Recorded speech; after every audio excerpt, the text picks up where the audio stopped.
Shalom, and welcome to another episode of Why Does This Torah Portion Matter? In this Torah portion of Vayera, God does something interesting, which does not happen that often in Torah, and that is that God has an inner monologue. I've referred to this sometimes as a Shakespearean-like soliloquy from God, where God reveals God's feelings and desires. And here, God is ambivalent about sharing with Abraham that God is planning on destroying the two cities of Sodom and Gomorrah for their lawlessness. And God says, "Shall I share with Abraham that I'm about to do this?" Well, God does. And Abraham does something that we have not yet seen in the Torah, which is argue with God. Many Torah commentators and rabbis and teachers have noted differences between Noah and Abraham. Noah is the 10th generation of human after Adam and Eve, and Abraham and Sarah are the 10th after Noah. And so it's an interesting way to compare the two of them.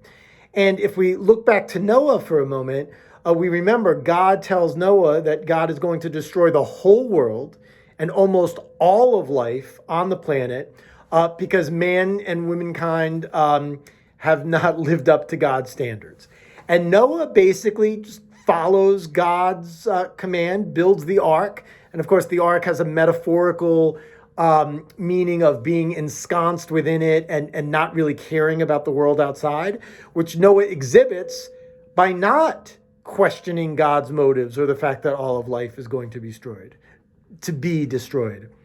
Here, on the other hand, we have Abraham, who makes the famous argument, well, what if there are 50 righteous people in Sodom and Gomorrah? Will you still destroy it? And God says, no, I suppose I won't if there's 50. And then Abraham thinks to himself, well, 50? Well, what about 40? And Abraham kind of whittles God down. It's almost like negotiating if anyone's been to Israel and you've negotiated in the shuk, you know what this is like. But Abraham gets God to agree that if 10 righteous people are in these two cities, God will not destroy them.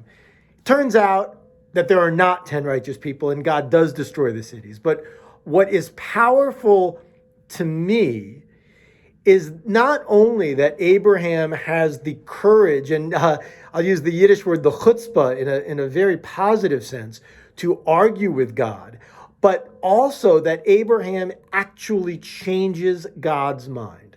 And this shows that we have a great amount of power to change the course of our lives, to change the course of the world, and to possibly even change God.